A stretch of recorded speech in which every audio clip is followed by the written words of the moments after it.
ইন্নাল হাসানাত ইউযহিবনাস সাইয়্যাত।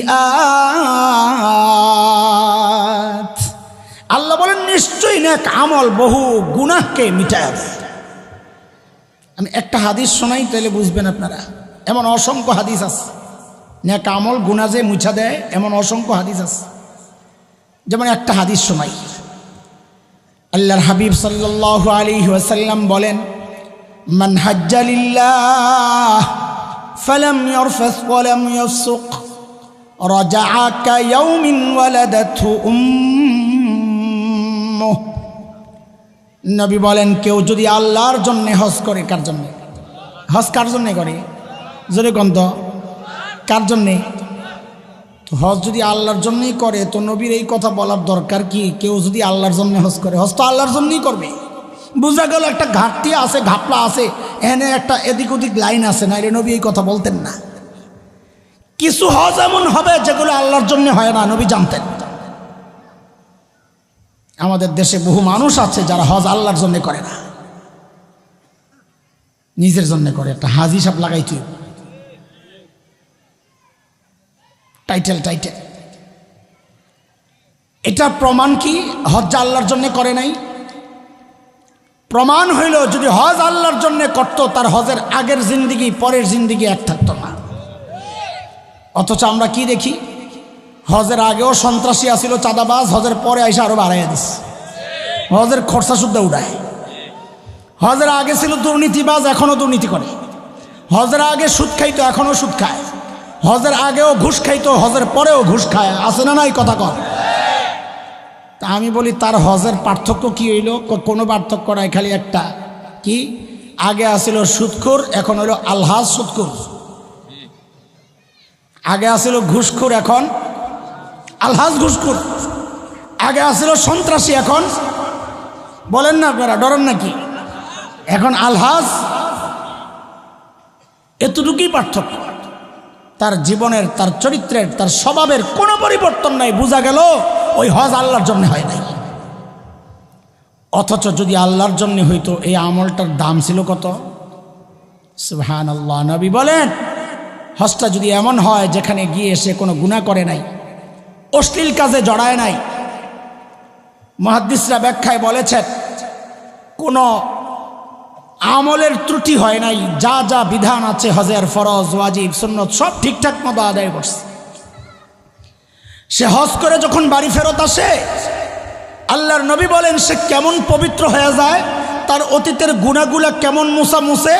তো নবী বলেন, রাজাআ কায়াউমিন ওয়ালাদাতহু উম্মুহ, তার মা তাকে যেদিন জন্ম দিয়েছেন সেই দিন সে যেমন পবিত্র ছিল, মাসুম ছিল, নিষ্পাপ ছিল, সহি হজ কইরা, মকবুল হজ কইরা সে যখন বাড়িতে ফেরত আসে, আল্লাহ তাকে ওই রকম পবিত্র বানায়া দেন। তাইলে নেক আমল গুনাহকে মিটায় কিনা? কথা বলে না। বুঝেন নাই হাদিসটা? বুঝেন নাই? নেক আমলের দ্বারা গুনাহ মাফ হয় কি হয় না? নিয়ত করলেন ইনশাআল্লাহ। যাদের তৌফিক আছে তারা তো অবশ্যই, যাদের তৌফিক নাই তারাও নিয়ত কইরা দোয়া করতে থাকেন। নিয়ত মানে আল্লাহ হাজার নিয়ত করলাম, আল্লাহ তুমি কর না, এটা নিয়ত কয় না। নিয়ত মানে পাক্কা নিয়ত। বলে পাক্কা নিয়ত মানে আজকের থেকে টাকা জমানো শুরু করেন, এটা হলো পাক্কা নিয়ত। আপনি কোনো প্রস্তুতি নেবেন না আর মনে করবেন নিয়ত করছেন, এটার নাম নিয়ত না। আপনি 1 টাকা 2 টাকা করে জমানো শুরু করেন, নিয়ত যদি পাক্কা হয়, আল্লাহর যদি ডাক পড়ে, টাকা লাগবে না, আল্লাহ কেমনি নিয়ে যাবে আপনি টেরও পাইবেন না। আমাদের গাউসিয়া মার্কেট, আপনাকে এই গাউসিয়া না, আমাদের ঢাকা নিউ মার্কেট গাউসিয়ায় একটা লোক আছে, একটু অ্যাবনর্মাল টাইপের, একটু সমস্যা আছে তার, কথাও অস্পষ্ট, এই মুখের থেকে সবসময় পানি পড়ে, একেবারে সাদাসিধা টাইপের। তো তার পরিবার চালায় কেমনে? সে ওই যে পায়জামা নেওয়ার বেছে, নেওয়ার ফিতে আছে না পায়জামার, হাতে করে এগুলো লয়ে হাইটা বেছে নিউ মার্কেটে, এটাই তার কাজ। একটা বেচলে 1 টাকা লাভ হয় শুনছি।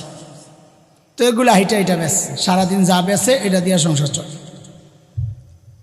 একদিন হঠাৎ রাস্তায় আমার সাথে দেখা, দৌড়ে এসে হুজুর হুজুর হুজুর এমনি কথা বলে, হুজুর হুজুর হুজুর। কি সমস্যা? দোয়া করেন দোয়া করেন দোয়া করেন। কি দোয়া করবো? আমি এবছর হজে যাইতাছি। আমি মনে করছি মাথা তো সমস্যা, মনে হয় ওটা আরও বাইরে গেছে গা সমস্যা। তারপরও যেহেতু হজের ব্যাপার, আমার ওই বিশ্বাস আছে কারে আল্লাহ কোন সময় ডাক দেয় কেমনে না এটা আল্লাহ জানে। তা আমি জিজ্ঞেস করলাম কেমনে কি এত টাকা কই পাইছো? অনেক টাকা জমাইছো অনেক দিন থেকে? না না, ওই যে গাউসিয়ার এক ব্যবসায়ী আছে আমিও চিনি, কই ভাই আছে না, হ্যাঁ কামারে ডাক দিয়ে কইছে কি তোরে নিয়া এবার হজে যাবো, তোরে হজ করামো আমি, তুই রেডিও। টাকা জমা দিছে হুজুর। আল্লাহ, আমার তখন বিষয়টা এতটা বিশ্বাস হয়েছে যে হজ এক ব্যতিক্রম আমল, আল্লাহ যখন কবুল করবেন তখন টাকা কোত্থেকে আসবে এটা আপনার চিন্তা না, আল্লাহ ব্যবস্থা করে ডাক দিয়ে লয়ে যাবে। আপনার তো পাক্কা নিয়ত করা লাগবে। এই জন্যে পাক্কা নিয়ত করে এখন থেকে টাকা জমানো শুরু করে। বলে এত টাকা কই পাবো? আরে আবারও এই একই কথা, এত টাকা লাগবে না তো। আল্লাহ ডাক দিলে টাকা ছাড়াই যাবেন উইরা ইনশাআল্লাহ। আমারটাও তো, আমি সর্বপ্রথম যখন হজ করি লেখাপড়া করি তখন আমি এখন যে মসজিদে জুমা পড়াই ওই মসজিদে তারাবি পড়াই। এলাকার মানুষ আমারে হাফেজ সাহেব হিসাবে জানে, এখনও সেই পুরান ডাকটাই এখনও মুরব্বীরা দেয় হাফেজ সাহেব। তারাবি পড়াইতাম। তো এক বড় পয়সাওয়ালা আমাদেরকে খুব মহব্বত করেন, এখনও আমাদেরকে দেখেন অনেক। এই আল্লাহর বান্দা তার এক বিশাল জায়গা নিয়ে কেচাল সাবারে, বিশাল জায়গা। তো মামলা মোকদ্দমা চলতেছে, আজকে মামলার রায় হবে। দেখেন আল্লাহ যখন কাউরে পাঠায় কেমনে পাঠায়।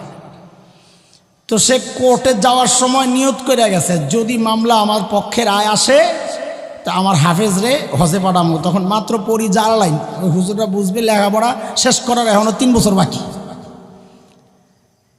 আমার হাফেজ সাহেবরে হজে পাঠাবো, ওই নিয়ত করে কোর্টে গেছে।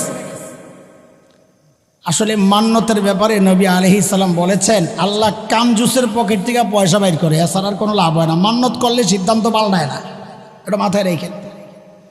মান্যতের দ্বারা সিদ্ধান্ত, আল্লাহর সিদ্ধান্ত মান্যতের দ্বারা।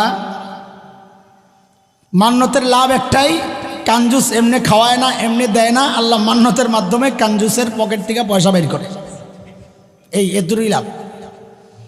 ওই আল্লাহর বান্দা মান্যত করে গেছে করে যে যদি রায় আমার পক্ষে আসে তা আমি আমার হাফেজরে হজে পাঠাবো। তো আল্লাহ আমার হজ কবুল করছেন, তো তার পক্ষে রায় চলে আসছে। সে ওই কোর্টের থেকেই হজ অফিস ছিল তখন নিমতলা, ওই যে ফায়ার সার্ভিসের ঢাকার গুলিস্তানের পাশে, ওখান থেকে ওখানে আইসা আমার নামে একটা হজের টাকা জমা দিয়া বুকিং দিয়া বাসায় যায় আব্বারে। আমি তো মাদ্রাসায় কিচ্ছু জানি না, আব্বারে যায় বলতেছে আজকে আমার হাসানের জন্য হজের টাকা জমা দিয়ে আইছি। এটা তখনকার, আজ থেকে 30 বছর আগের কথা, বা 26-27 বছর হবে। তখন আমার জন্য এটা কল্পনায়ও ছিল না, কারণ আমার তখন দাড়ি তো ওঠে নাই, এদিক দিয়া 2টা এদিক দিয়া 2টা। ওই বেটা এই লোকের জন্য হজের ফয়সালা হয়ে গেছে, এর চেয়ে ইয়াকিন আর কেমনে দেওয়া হবো আপনাদেরকে যে হজ এটা টাকা থাকলে হয় না, ক্ষমতা থাকলে হয় না। আল্লাহ যাকে ডাক দেন তার টাকাও লাগে না। আরেক আলোচনায় চলে গেলাম, এই জন্য নিয়ত করেন ইনশাআল্লাহ, পাক্কা নিয়ত করেন ইনশাআল্লাহ, হ্যাঁ আল্লাহ কবুল করেন। তাইলে আমরা আমাদের গুনাহকে কয় ভাগ করছি মনে আসেনি? আবার হারাই গেছেন হজের কথা শুই না। কয় ভাগ?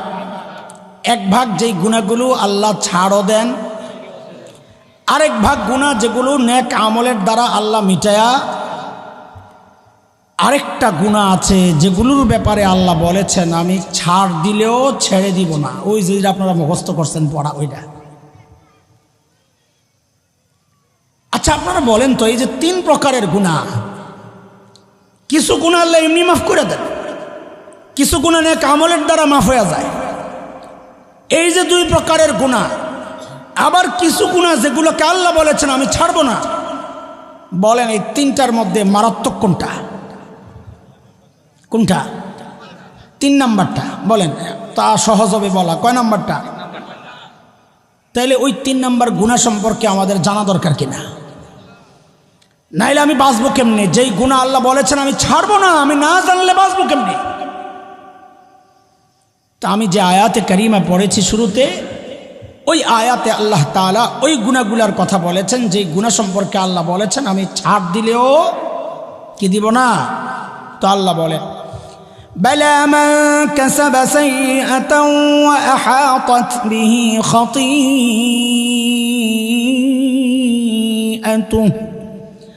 ফাউলাইকা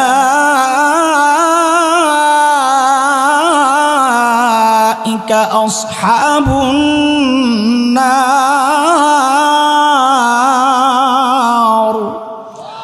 হুম ফিহা খালিদুন।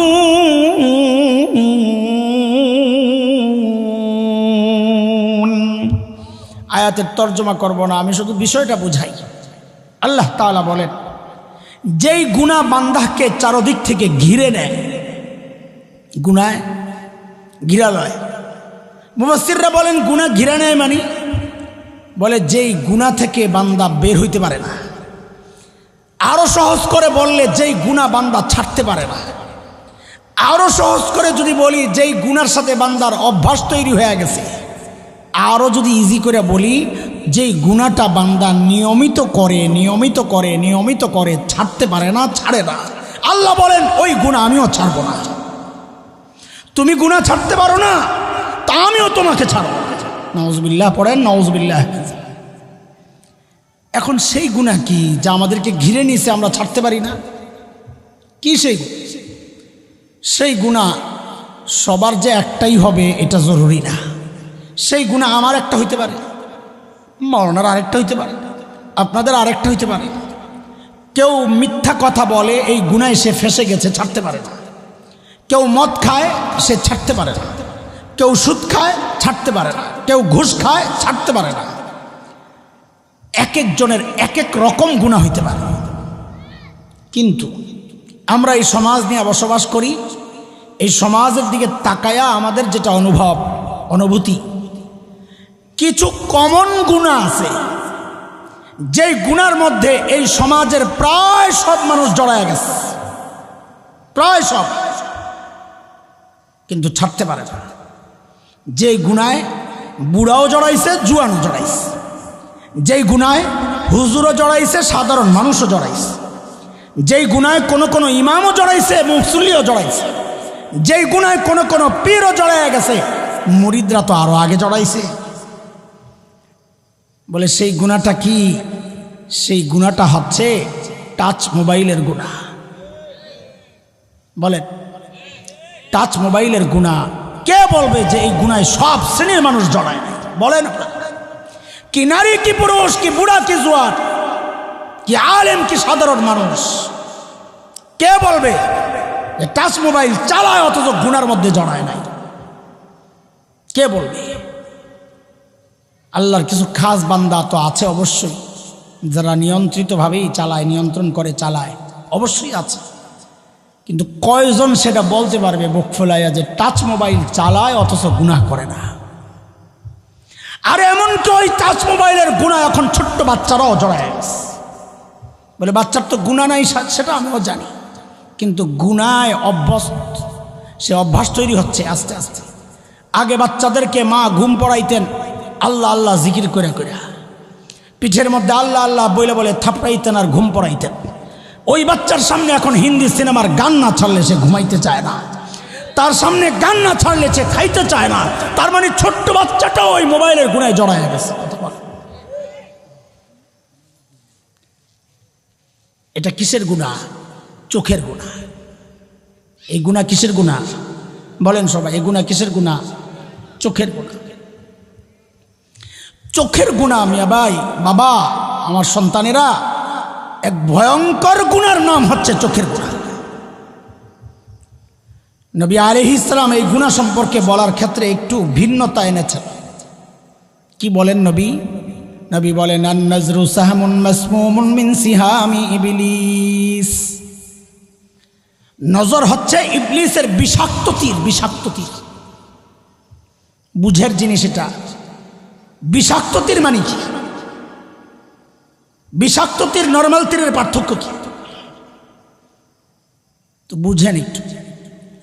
নরমাল তীর যদি বিদ্ধ হয় জখমের মধ্যে ওষুধ লাগায় দিলে জখমটা ভালো হয়ে যাবে, তাই না? কিন্তু তীরটা যদি বিষ মাখা হয় তাইলে বিষটা রক্তের সাথে লাগার সাথে সাথে ওই রক্তটা গোটা শরীরে ছড়ায় যাবে, গোটা শরীরে। তখন আর উপরে ওষুধ লাগাইলে কাজ হয় না। নবী আলাইহিস সালাম এই নজরকে বলেছেন বিষাক্ত তীর। মানে কি? কেউ যখন হারাম জায়গায় নজর দেয়, যার দিকে তাকানো জায়েজ নাই, যখন তার দিকে তাকায় তখন বিষটা গোটা শরীরে ছড়ায়া যায়। এখনো বুঝেন নাই তো বুঝেন, একজন হারাম জায়গায় তাকাইলে তখন তার কানটা গুনাহ করতে জেগে ওঠে। যেই মেয়েটার দিকে তাকাইছে ওই মেয়েটার একটু কথা শুনতে তার কানটার মন চায়, তখন তার জবানটা গুনাহ করতে জেগে ওঠে। যেই মেয়েটাকে দেখেছে ওই মেয়েটার সাথে একটু কথা বলতে মন চায়, হাতটা গুনাহ করতে জেগে ওঠে। যেই মেয়েটাকে দেখেছে ওই মেয়েটাকে একটু স্পর্শ করতে মনে চায়। সব গুনাহগুলোর ইচ্ছাগুলো জেগে ওঠে। কেন? নজরের মাধ্যমে বিষটা গোটা শরীরে ছড়ায়া শরীরের সমস্ত গুনাহ করার শক্তিগুলো এখন জায়গা উঠছে। এটা হচ্ছে নজর। এটা বুঝবেন না। আপনি বাজারে যান, রাস্তায় যান, হাটে যান, ঘাটে যান, তো ওই গুনাহ খুঁজে পাবেন। সেটা হইল অধিকাংশ মানুষকে দেখবেন দাড়ি কাটার গুনায় জড়ায় আছে। তাকায় দেখেন যায়।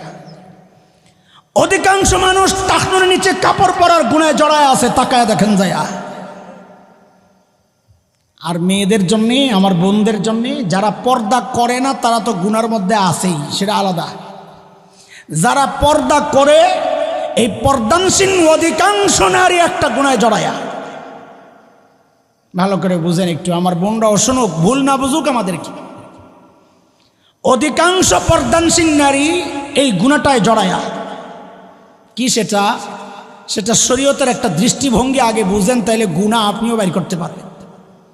শরীয়তের দৃষ্টিভঙ্গি হচ্ছে সূরা নূর 31 নম্বর আয়াত, 18 নম্বর পারা। আল্লাহ মেয়েদেরকে বলেছেন ওয়ালা ইউবদিনা যিনাতাহুন্না, মেয়েরা যেন তাদের সৌন্দর্য প্রকাশ না করে। বলেন পর্দার মূল উদ্দেশ্য কি? সৌন্দর্য গোপন করা। বলেন সহজে বলেন, পর্দার মূল উদ্দেশ্য কি? সৌন্দর্য। বোরকা পরা না, বোরকার নাম পর্দা না। এটা পর্দার একটা সিস্টেম, এইভাবে পর্দা হয়, কিন্তু এটার নাম পর্দা না। কেউ যদি সালার চট দিয়েও তার সৌন্দর্য গোপন করে, তাও শরীয়তের দৃষ্টিতে সে পর্দা করছে। কেউ যদি এই যে বিছানা গায়ে দিয়েও নিজের সৌন্দর্য গোপন করে, শরীয়তের দৃষ্টিতে সে পর্দা করছে। কিন্তু কেউ বোরকা পয়রা যদি তার সৌন্দর্য গোপন না করে উল্টা ওপেন করে, শরীয়তের দৃষ্টিতে সে পর্দা করে নাই। আমাদের অধিকাংশ পর্দানসীন নারী এখন যে বোরকাগুলো পরে, এই বোরকা দিয়া সৌন্দর্য গোপন হয় না। এমন এমন বোরকা পরে, এমন টাইট বোরকা পরে, এমন ঝাকঝিক বোরকা পরে, এমন ডিজাইনের বোরকা পরে, ওই বোরকা দিয়া সৌন্দর্য গোপন হয় না, বরং সৌন্দর্য আরও ওপেন হয়। এই মেয়েটা এই বোরকাটা না পরলে ছেলেরা ওর দিকে তাকাইতো না, ওই রকম সুন্দরী না সে, কিন্তু ওই বোরকাটা লাগায়া সে নিজের অসুন্দরকে গোপন কইরা বোরকা দিয়া সৌন্দর্য প্রকাশ করতেছে। তাইলে বোরকা দিয়া সে সৌন্দর্য গোপন করলো না ওপেন করলো? অধিকাংশ বোরকাওয়ালা নারী এই গুণের মধ্যে জড়ায় আছে, অথচ সে মনে করতেছে সে রাবিয়া বসরিয়া হয়ে গেছে। এই যুগেও বোরকা পরে, তো রাবিয়া বসরিয়া নাকি? এই যে 4টা গুনাহ বললাম, নজরের গুনাহ, দাড়ি কাটার গুনাহ, টাকনোর নিচে কাপড় পরার গুনাহ, মেয়েদের সৌন্দর্য ওপেন করার গুনাহ, এই 4টা গুনাহ এই সমাজের অধিকাংশ মানুষ তো করে, কিন্তু করার চেয়েও মারাত্মক দিক হইল আরেকটা। এই মনোযোগ আছে, এটা মনোযোগ না হলে বুঝবেন না। গুনাহ কয়টা বললাম? এই সমাজের অধিকাংশ মানুষ জড়ায় আছে কয় গুনায়। কিন্তু গুনাহ করা যত মারাত্মক, আমাদের পয়েন্ট, আমাদের আফসোসের জায়গাটা একটু বুঝাই আপনাদেরকে। এই 4টা গুনাহ যারা করে, অধিকাংশ মানুষ এগুলারে গুনাহই মনে করে না। অধিকাংশ মানুষ এগুলারে গুনাহই মনে করে না। আপনি প্রমাণ দেখবেন তো দেখেন, এই সাম্প্রতিককালে টাঙ্গাইলের এক সাবেক এমপি সাহেব আব্দুল লতিফ সিদ্দিকী, সে মাহফিলে ওয়াজ করতেছে। এখন তো নেতাকে ওয়াজ দিতে হয়, তো মাহফিলে ওয়াজ করতেছে, হুজুর বসা। সে কি বলতেছে? যা আপনারা হুজুররা যখন দোয়া করেন আমি আমিন বলি না, ভিডিও আসছে অনলাইনে পাওয়া যায়। আপনারা হুজুররা যখন দোয়া করেন আমি আমিন বলি না কেন? কই বাচ্চাদেরকে আপনারা শিখান আল্লাহর কাছে মাফ চাও, তো সে অন্যায় করছে সে মাফ চায়, আমার জিন্দিগিতে আমি কোনো গুনাহ করি নাই তো আমি মাফ চামু কেন? অথচ তার দাড়ি নাই, দেখেন ভুলটা দেখেন, আমরা যে বুঝাইতেছি আপনাদেরকে, অথচ তার দাড়ি নাই, সে বলে আমি জিন্দিগিতে কোনো গুনাহ করে নাই, সে গুনার মধ্যে জড়ায়া আছে। কেন বলতেছে এই কথা? কারণ সে দাড়ি কাটারে গুনাই মনে করতেছে। এটা শুধু ওই পাগল আব্দুল লতিফ সিদ্দিকীর কথা না, এই সমাজের অনেক মানুষ যারা দাড়ি কাটে তারা দাড়ি কাটাকে গুনাই মনে করে না, টাকনোর নিচে কাপড় পরাকে গুনাই মনে করে না, নজরের হেফাজত করা এটা যে একটা বড় কাজ এটারে গুনাই মনে করে না। প্রমাণ শুনবেন? আইসা কি বলে, হুজুর আপনাকে বয়ান শুই না, আলহামদুলিল্লাহ ঘর নিয়ন্ত্রণ করছি। কি করছেন? কই টেলিভিশন নিয়ন্ত্রণ করছি। কি করছেন? ফালাইয়া দিয়েছেন না ভেঙ্গে লাইছেন? কয় না আছে। তো বউরে কইছি সিনেমা টিনেমা খেলাধুলা গান বাজনা নাটক ফাটক সব বন্ধ। তো রাখছেন কি জন্য সব বন্ধ হইলে? ও মাঝে মাঝে নিউজটা দেখি। তো নিউজ পড়ে কে? আপনার খালাম্মায় না আপনার নানি? তো বুঝা লাইছে কয় না মহিলারা পড়ে। হুজুর তাকাই না, বুঝা লাইছে আমি কি করতে চাই। হুজুর তাকাই না। আপনার খালি তাকানো গুনাহ না, ওই নারীটার কণ্ঠটাও আপনার জন্য গুনাহ, আপনি ইচ্ছা করে শুনতেছেন। আর খালি এত বড় পরহেজগার আপনি খালি শোনেন, মাঝে মাঝে যে একটু দেখেন। আসল কথা হইলে আপনার এটারে গুনাই মনে করতেছেন না, আপনি সিনেমা দেখাকে গুনাহ মনে করতেছেন, আপনি গান দেখাকে গুনাহ মনে করতেছেন। আপনার অপরিচিত একটা মেয়ে যার দিকে তাকানো আপনার জন্য জায়েজ নাই, ওই মেয়েটার সংবাদ শোনাটাকে আপনি গুনাহ মনে করতেছেন। গুনাহ করা এটা তো অপরাধ নিশ্চয়ই, কিন্তু গুনাহকে গুনাহ মনে না করা গুনাহ করার চেয়েও মারাত্মক অপরাধ। এই কথাটাই বোঝানোর জন্য এই লম্বা কথা টেনেছি। বলেন গুনাহ করা কি অপরাধ? বলেন গুনাহ করা কি? বলেন সবাই গুনাহ করা কি? কিন্তু গুনাহকে গুনাহ মনে না করা গুনাহ করার চেয়েও মারাত্মক অপরাধ। কেন? কেন? কারণটা কি? এই কেনটা একটু সংক্ষেপে বলি, তাইলে জিনিসটা আপনাদের আরও মাথায় আসবে, ঢুকবে। শয়তানকে আল্লাহ যখন তাড়াইয়া দিয়েছে ভাগেনতে, জানেন তো কাহিনী নাকি? শয়তান আসার সময় আল্লাহর কাছ থেকে কিছু আবদার করে মঞ্জুর করাইয়া লই আইছিল। 3 জিনিস মঞ্জুর করাইছে শয়তান। কয় জিনিস? শয়তান আল্লাহরে প্রথম কয়, আল্লাহ বাগায়া যে দিবেন কিছু দিবেন টিবেন না, কি নিবি তুই? তো শয়তান প্রথম দাবি করছে, রব্বি আনজিরনি ইলা ইয়াউমি ইউবাসুন, আল্লাহ আমাকে পুনরুত্থান দিবস পর্যন্ত হায়াত দেন, আমি লম্বা টাইম বাঁচতে চাই। এখানে কিছু তার কথার মধ্যে রহস্য আছে, একটু এদিক ওদিক আছে। বাটপারি করছে, ধরাও পড়ছে বাটপারিতে। আমি ওই বাটপারি ঢুকলে সময় বেশি চলে যাবে, আমি গেলাম না। 1 নম্বর আবদার, আল্লাহ আমার হায়াত বাড়ায় দেন কিয়ামত পর্যন্ত। সে কিয়ামত পর্যন্ত চায় নাই বাটপারির এই জায়গায়, কিন্তু মঞ্জুর হয়েছে কিয়ামত পর্যন্ত। কয় আবদার করছিল বলেন তো? তা আল্লাহ বলেন 1 নম্বর আবদার কবুল, ইন্নাকা মিনাল মুনজারিন, যা তোরে সুযোগ দিলাম, তুই বাঁচবি, কিয়ামত পর্যন্ত বাঁচবি।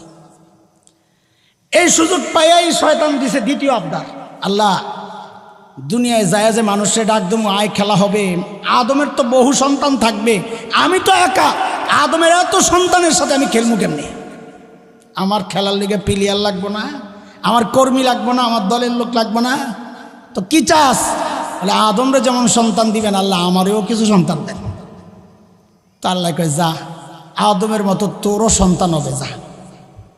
শয়তান তো খুশি, এইবার খেলা হবে। তাই আল্লাহ আখেরি একটা চান্স কি, ওই যে হুজুরকে ভিতরে ঢুকিয়া গ্যাঞ্জাম লাগায় কিছু পাবলিক আছে, আসলে অসভ্য, আসলে এই দলের লোক না, আসলে ফেসিস্টের সহযোগী, কিন্তু ওই সুরট টুরট লাগায় হুজুরগুলো লগে ঢুইকা গ্যাঞ্জাম পাকায়।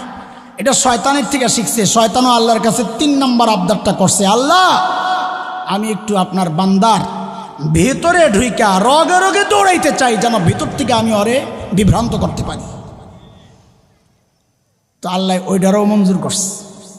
নবী আলাইহিস সালাম বলেন, ইন্নাশ শাইতান ইয়াজরি মিনাল ইনসান মাজরাদ দাম, শয়তান মানুষের রক্তের রেশায় রেশায় দৌড়ায়। কয় জিনিসের আবদার করছে? পাস হয়েছে নি? জোরে বলে না। আরে পাস হয়েছে না হয় নাই? শয়তান কিছু মঞ্জুর করাইতে চাইছে কার কাছে?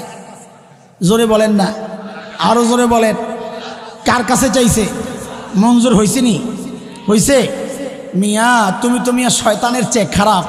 শয়তান বুঝা গেল কিছু চাইতে হইলে আল্লাহর কাছে চাইতে হয়, কিছু মঞ্জুর করাইতে হইলে আল্লাহর কাছ থেকে মঞ্জুর করাইতে হয়। আর তুমি চাও যায় খাজার কাছে আর বাবার কাছে। তুমি তো শয়তানের চেয়ে খারাপ। শয়তান বুঝতো যেটা তুমি বুঝলা না। শয়তান বুঝলো যে চায়া পাস করাইতে হয় কার কাছে, আর তুমি বুঝলা পাস করাইতে হয় খাজার কাছে। তুমি শয়তানের চেয়ে খারাপ। কথা কন আপনারা? যেটা মাজারের কাছে যায়, মাজারওয়ালার কাছে যায় বাচ্চা চায়, ক্ষমতা চায়, ও শয়তানের চেয়েও খারাপ। এটা মাথায় রাখবেন আজকে দেখা। বলে কেন খারাপ কইলি রে? বলে শয়তান চাইছে আল্লাহর কাছে, তুই চাস বাবার কাছে। শয়তান মঞ্জুর করাইছে কয় জিনিস? জোরে কর না একটু। আমার বাপে অন বয়া বয়া কান্দে। বাপকে আদম আলাইহিস সালাম ওই জায়গায় কোন বাবা ছিল? আপনার আব্বা ছিল কে? কোন বাবা? বাবা বসে বসে কান্না করে। আরে শয়তান তো সব পাস করায় লইল, তো আমার বাচ্চাকে কি? তো বলেন তো বাবার মায়া বেশি না রবের মায়া বেশি? আল্লাহ তুলনাই তো চলে না। রব দেখছেন যাহারে আমার আদম তো পেরেশান সন্তানের জন্যে, তো ডাক দিয়া বলছে আপনার লাগবো না কিছু? তো হযরত আদম তো এমনি লজ্জা ভুল করছে, তো আল্লাহ দেন না আমারে কিছু দেন। না আমি কেমনে বাঁচব, আমার সন্তান কেমনে হবে, উপায় কি হবে? তা আল্লাহ বলেন যান আপনারে দিলাম একটা সুযোগ, আপনার সন্তানের জন্য আমি একটা সুযোগ দিলাম। কি সুযোগ? বলে আপনার সন্তান আমল করবে একটা, আমি ওঠায়া দিব 10টা। বলেন আমল একটা উঠবে কয়টা? গুনাহ করবে একটা, উঠাবো একটা। আল্লাহ বলেন মান জাআ বিল হাসানাহ ফালাহু আশরু আমসালিহা ওয়া মান জাআ বিস সাইয়্যাহ ফালা ইউজজা ইল্লা মিসলাহা। আল্লাহু আকবার। বলেন নেকি একটা উঠবে কয়টা? গুনাহ একটা উঠবে কয়টা? বাজে কয়টা? হ্যাঁ 7:45। তো দেরি আছে। সুযোগটা কেমন লাগলো আপনাকে? খুশি লাগে নাই? কিন্তু আমার বাপ তো খুশি না। বাপ মন খারাপ করে বইয়া রইছে।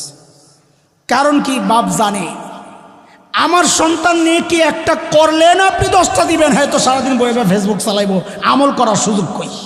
এসা না পড়লে কি হয়েছে? ফেসবুক তো বন্ধ হয় না। ফজর না পড়লে কি হয়েছে? ইউটিউব দেখা তো বন্ধ হইব না।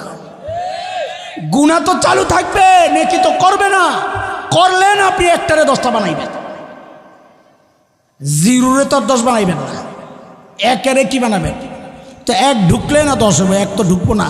গুনাহ তো ঠিকই ঢুকতে থাকবে। বাপের চিন্তা পোলাবেন তো বুঝে না, বাপ চিন্তা করে বহু দূরের চিন্তা। আল্লাহ দেখছে হারে আদমের তো মন খারাপ, কয় থাক থাক আপনি টেনশন করেন না, আপনারা আরেকটা সুযোগ দিলাম। বলে কি সুযোগ?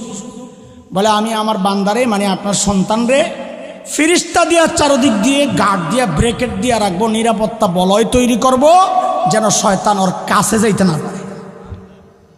সূরা রাদে আসছে। আল্লাহ বলেন লাহু মুআক্কিবাতুম মিন বাইনি ইয়াদাইহি ওয়া মিন খালফিহি ইয়াহফাযুনাহু মিন আমরিল্লাহ।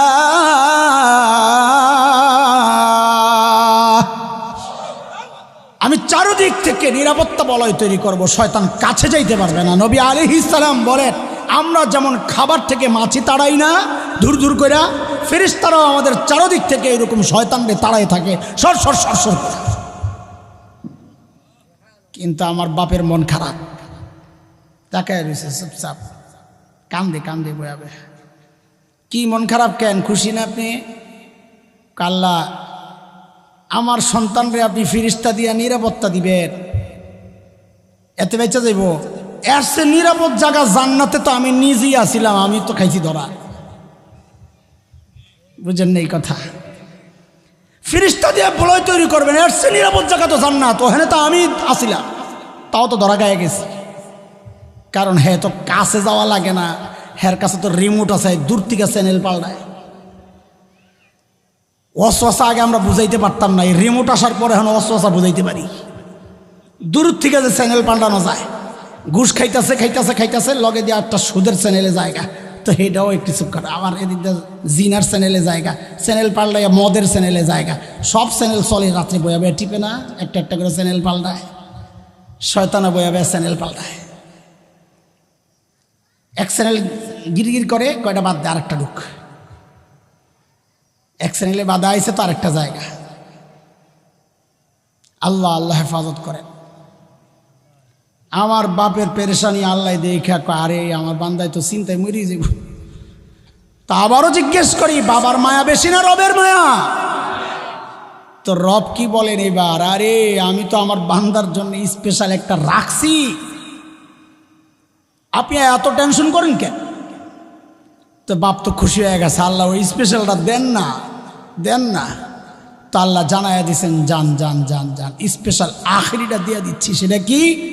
যে আমার বান্দা, আপনার সন্তান গুনাহ করবে করবে, করতে করতে করতে করতে জীবন পার কইরা জীবনের শেষ সময় আইসা যদি বলে, ও আল্লাহ আমি ভুল করছি, আমারে মাফ করে দাও, আমি ওর জিন্দেগির সমস্ত গুনাহ খাতা মাফ করে দাও।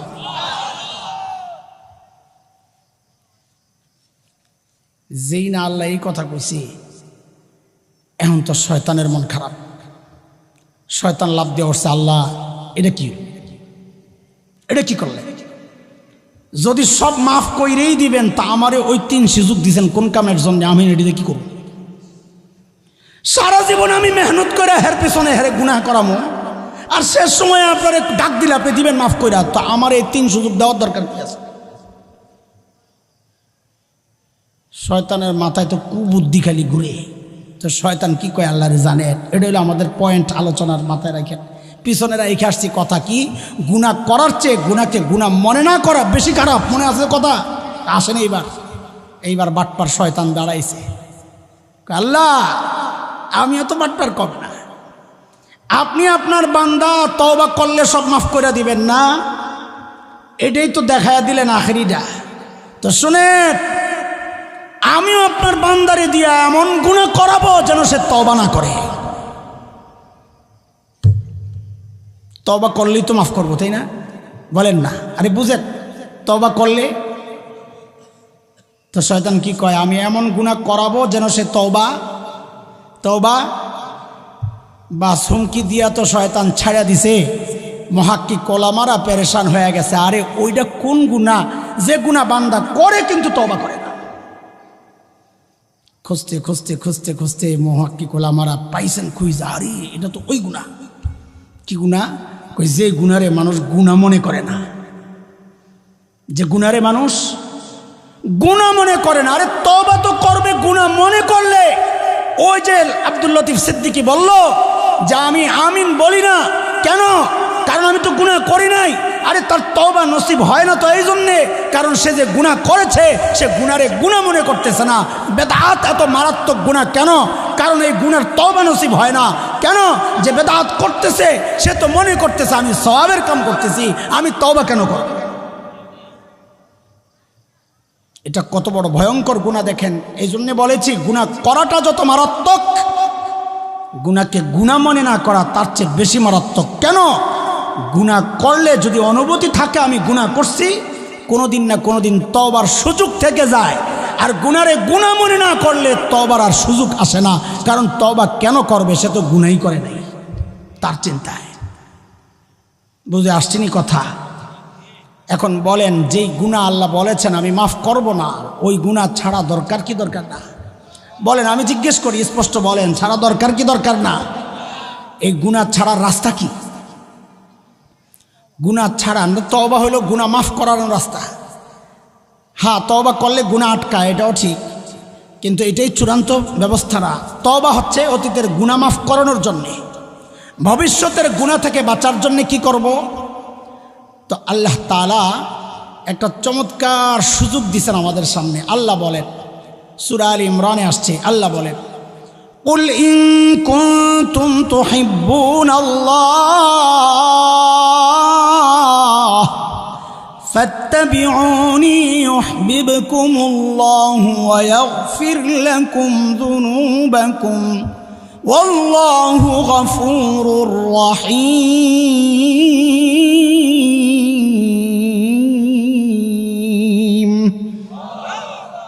নবীরে মহব্বত করেননি? এক কথা বলেন না, নবীকে মহব্বত করেন? কে কে করেন? আল্লাহু আকবার, মাশাআল্লাহ মাশাআল্লাহ।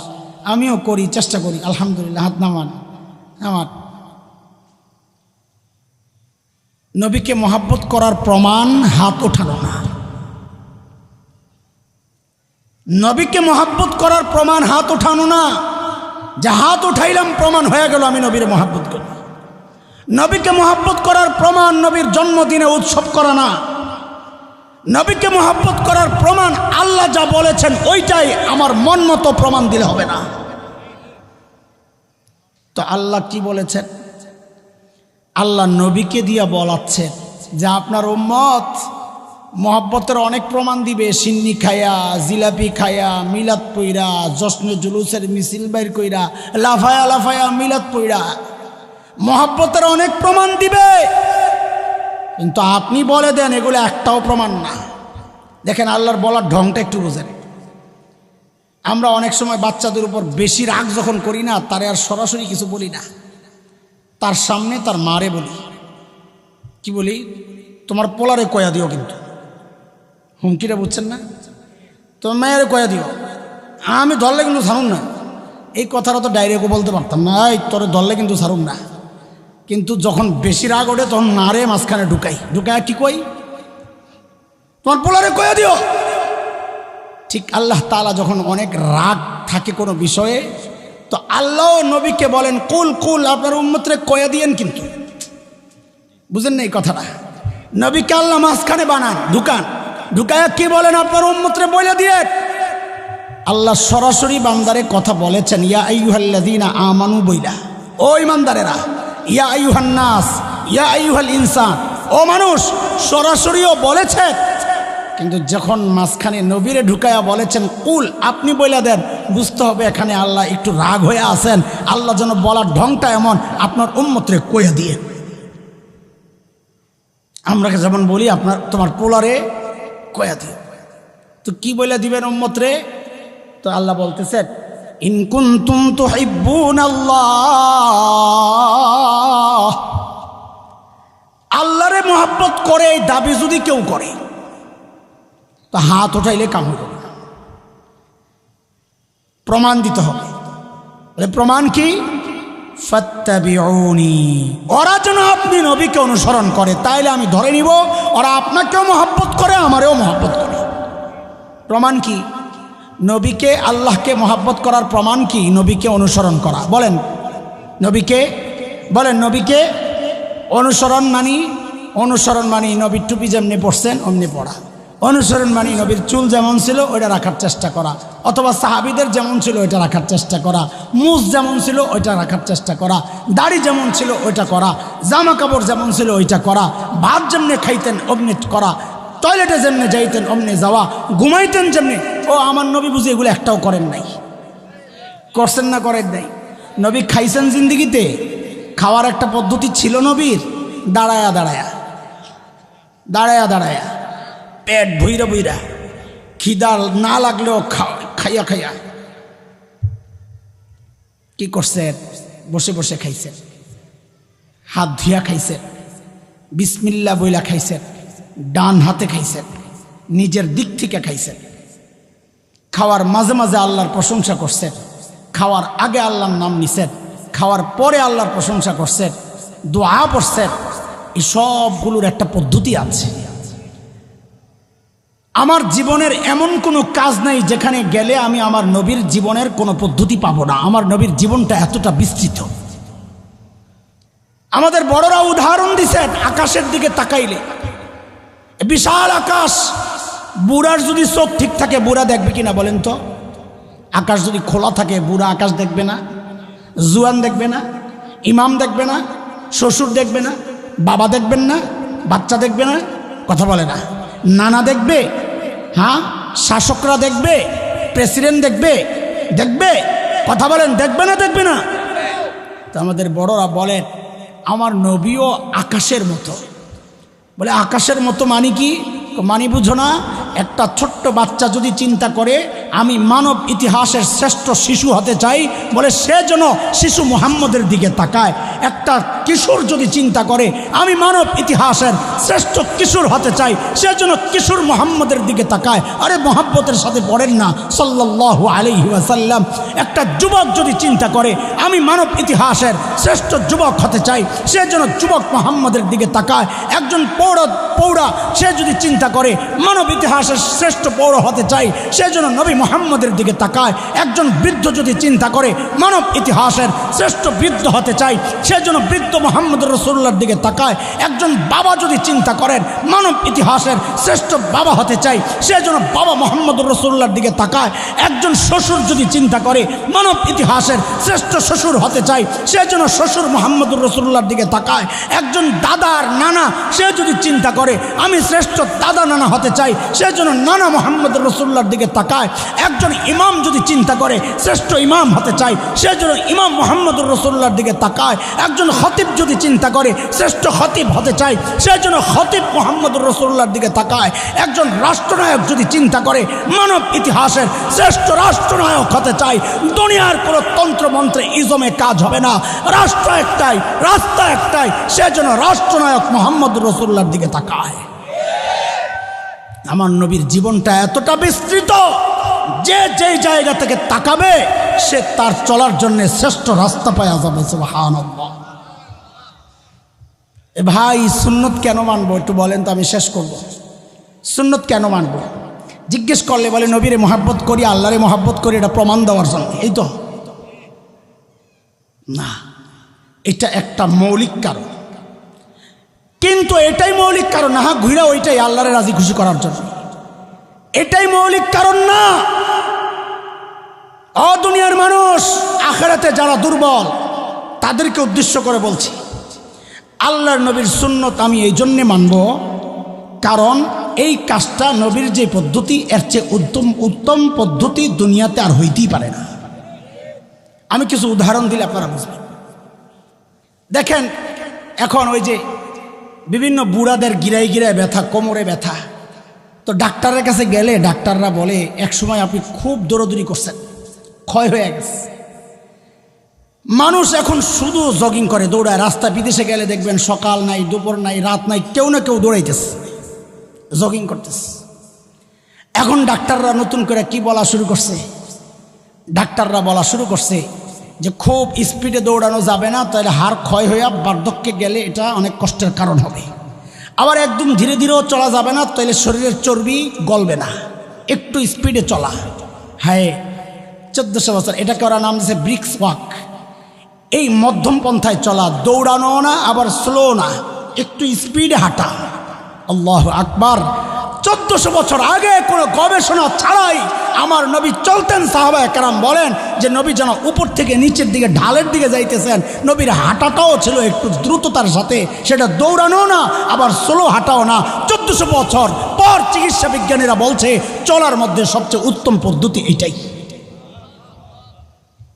ডাক্তাররা এখন বলছে কি ঘুমের সময় ব্রাশ করেন, ঘুম থেকে উঠে ব্রাশ করেন। কেন? মুখ হচ্ছে শরীরের প্রবেশদ্বার, শরীরের যা কিছু ঢুকে মুখ দিয়া।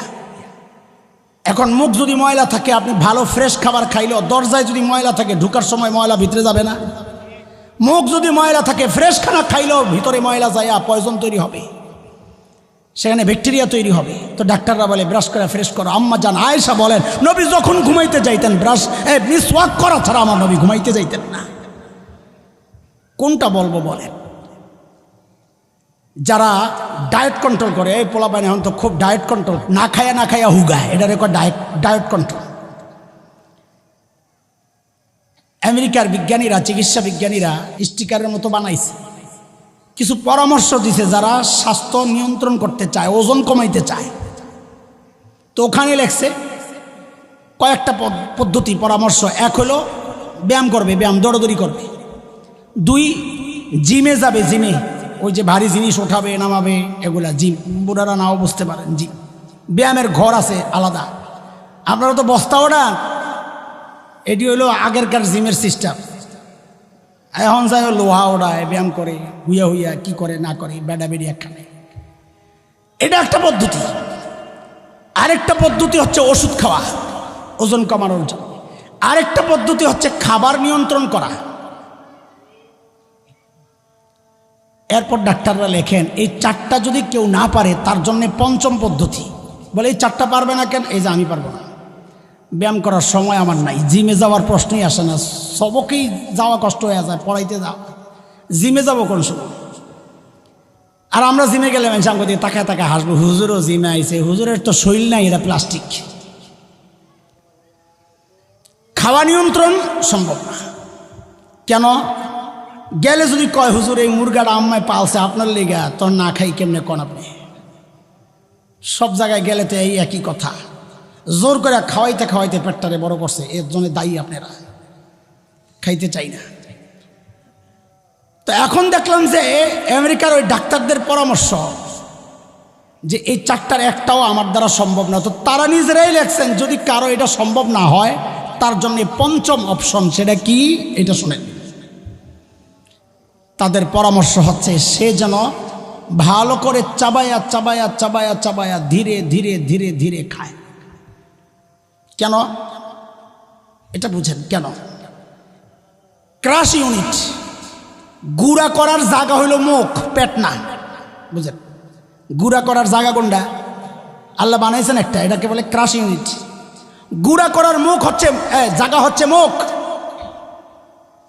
আমাদের বদ অভ্যাস হইল বিশেষ করে দাওয়াতে টাওয়াতে গেলে সাবানি কি মহে দিয়া এই গালে একটা, এটা না গিলে দিয়ে আবার আরেকটা কোনো রকম পানি দিয়ে গিলে লাই বাড়ি নিল জায়গা। এতে করে হয় কি, আপনি যখন গুঁড়া করেন নাই, এটা যায় শুরুতে পাকস্থলিতে, একদম নিচে যে ভুঁড়ি আর আগে দিয়া পাকস্থলী, ওখানে যায়। তখন পাকস্থলীর কাজ হইল হজম করা, গুঁড়া করা না। সে যখন গুঁড়া করা ছাড়া খাবারটা পায় তখন সে গুঁড়া করা শুরু করে। তাহলে পাকস্থলীর কামদের দায়িত্ব পড়লো 2টা, গুঁড়া করা, হজম করা। বেচারার কাম একটা, আপনি চাপাইয়া দিয়েছেন 2টা। তখন সে এটা গুঁড়া করতে করতে যেই হজমের সিস্টেমে যাবে এর মধ্যে দেহে পটলা আরেকটা নামতাস, বুঝেন? তখন আবার ওটা গুঁড়া করা শুরু করে, নিচেরটা হজম ছাড়াই জায়গা। তখন ওর থেকে বিষাক্ত তেল চর্বি তৈরি হয়, খাবার হজম হয় না, ভালো রক্তের সার্কুলার হয় না, নানান ঝামেলায় জড়ায়া যায় আমরা। কারণ একটার দায়িত্ব আরেকটারে দিছি। চাবানোর দায়িত্ব ছিল মুখের, আমি দায়িত্ব দিছি পাকস্থলীকে। এগুলো এক সমস্যা। দ্বিতীয় সমস্যা বুঝেন, এটা বেশি ভালো সমস্যা। সেটা হলো আমার শরীরের চাহিদা আছে একটা, এই চাহিদার বেশি খাবো, এটা আমার জন্য অস্বাস্থ্যকর হবে।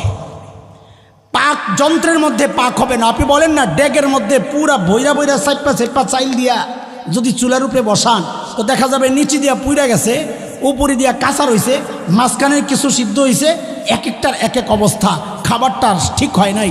পাকস্থলীর মধ্যে যখন এরকম যাইতা ঢুকাইবেন তখন ভেতরটা নষ্ট হয়ে যাবে, হজম হবে না, নানান সমস্যা দেখা দিবে। এখন আপনার শরীরের চাহিদা হইল আধা কেজি, কথার কথা। আপনি খাইতেছেন খাইতেছেন খাইতেছেন, খাইতে খাইতে গলার এই পর্যন্ত আয়া পড়ছে। ডেক দেয় কি জন্যে? গলার এই পর্যন্ত আয়া পড়ছে। নাক ডেকা ঘুমায় যে পিঁপড়ার লাইন মুখের ভিতরে, কি লেগা? পিঁপড়া খানার গন্ধ পাইছে, কাছাকাছি আসে, পিঁপড়া যায় টাইনা টাইনা খানা বাইর করে, এই পর্যন্ত আয়া পড়ছে। ডাক্তাররা বলতেছে শরীরের চাহিদা পুরা হয়েছে, এই মেসেজটা ব্রেন থেকে আসতে 15 থেকে 20 মিনিট, 18 মিনিট হচ্ছে পারফেক্ট। মেসেজ আসে ব্রেন থেকে, ব্রেন মেসেজ পায় 2টা নোটিশের মাধ্যমে। এক নোটিশ যায় পেটের থেকে, আরেক নোটিশ যায় চাপার থেকে। কয়টা চাবানি দিচ্ছেন এটা কাউন্ট হয় ব্রেনের মধ্যে, আল্লাহ ব্রেন বানাইছেন ওইরকম। এটা কয় চাবানি দিচ্ছেন? আপনার 100 চাবানি দরকার, আপনি 50 চাবাইয়া 1 কেজি খায়া লাইছেন, ব্রেন মেসেজ পায় নাই, কারণ সে এখনো 50 চাবানির অপেক্ষায় আছে। আর হইল পেটটা ভৈরা, উপরের যে চামড়াগুলো আছে, এখানে বিভিন্ন ছোট্ট ছোট্ট এই অংশ একটার সাথে আরেকটা লাগা, পেটটা ফুইলা গেলে এগুলো একটার সাথে একটা লেগা মাথায় মেসেজ আসতে আসতে যে আপনার পেট ভরছে, এই খবরটা মাথা পর্যন্ত যাইতে 18 থেকে 20 মিনিট লাগে।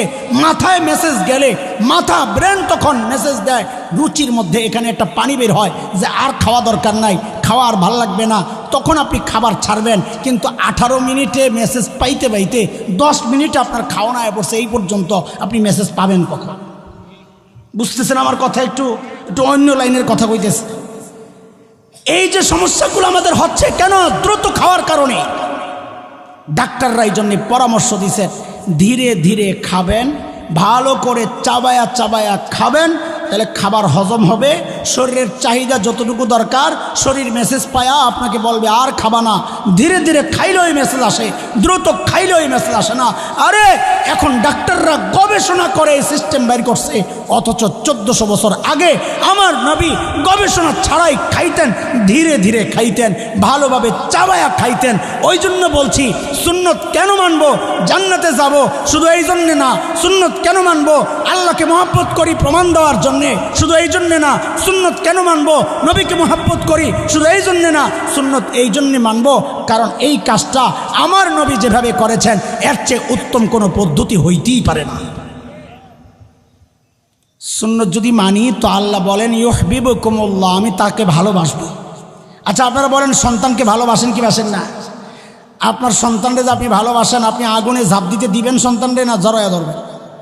তা আল্লাহ যদি কাউকে ভালোবাসে আল্লাহও তাকে গুনাহ করতে দিবেন না, আল্লাহও তাকে আটকায়া দিবেন। এই জন্যে বললাম কেউ যদি সুন্নতের জিন্দিগির প্র্যাকটিস করে, সবগুলো কাজ করার সময় চিন্তা করে এই কাজটা আমার নবী কিভাবে করেছেন, আল্লাহ তাকে গুনাহ থেকেও বাঁচাইয়া দিবেন। কেন? আল্লাহ ওই বান্দাকে ভালোবাসবেন। আল্লাহ তাআলা আমাদের গোটা জীবনকে সুন্নত দ্বারা সাজানোর তৌফিক দান করেন। আমিন বলেন, আমিন বলেন। আল্লাহ গোটা জীবন যে কোনো কাজ করার সময় চিন্তা করবো এই কাজটা আমার নবী কিভাবে করেছেন। ঠিক আছে ইনশাআল্লাহ? তাইলে ইনশাআল্লাহ সুন্নতের জিন্দিগির প্র্যাকটিসও হবে, সাথে আল্লাহ আমাদেরকে গুনাহ থেকেও বাঁচাইয়া দিবেন ইনশাআল্লাহ। নামাজের আজান হবে এখন। নামাজের পরপর আমাদের ধারাবাহিক আলোচনা চলতে থাকবে। আমাদের একজন তো চলে আসছেন, ওমর ফারুক আনসারী সাহেব। তার আগে মুফতি আহমদ আল হাবিব সাহেবও কথা বলবেন।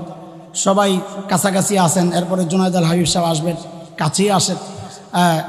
চরভাসানিয়া ওই মাধবদীর থেকে ভিতরে চলে আসবেন। আপনারা আবার বাজ্যায়ন কেন যে আইলে আমি কোন সময় হুট করে ঢুকে দেবো গা। যেমন আমি মাগরিবের পরে ঢুকছি, পোস্টারে হয়তো লেখছে ছোট্ট করে, অনেক হয়তো খেয়ালও করে নাই। ওই আসবে তো আইসা দেখবো নাই গেছে গা। যেন চট করে কে কোন সময় এবার চট করে যাইব। আর চট করা তো এখানে এটা স্পেশাল শব্দ হয়ে গেছে আমগো। চট করে কে কখন আসবে আর কখন যাইব আর টেরও পাইবেন না। এই জন্য কোথাও যাওয়ার দরকার নাই ইনশাল্লাহ।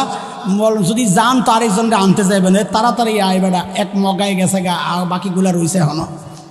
তাড়াতাড়ি চলে আসবো ইনশাল্লাহ। ঠিক আছে না ইনশাল্লাহ? এদিক ওদিক যাবো না, নামাজের পর আইসা বসে যাবো। আল্লাহ তাআলা কবুল করেন, আমিন। ওয়া আখিরু দাওয়ানা আলহামদুলিল্লাহ।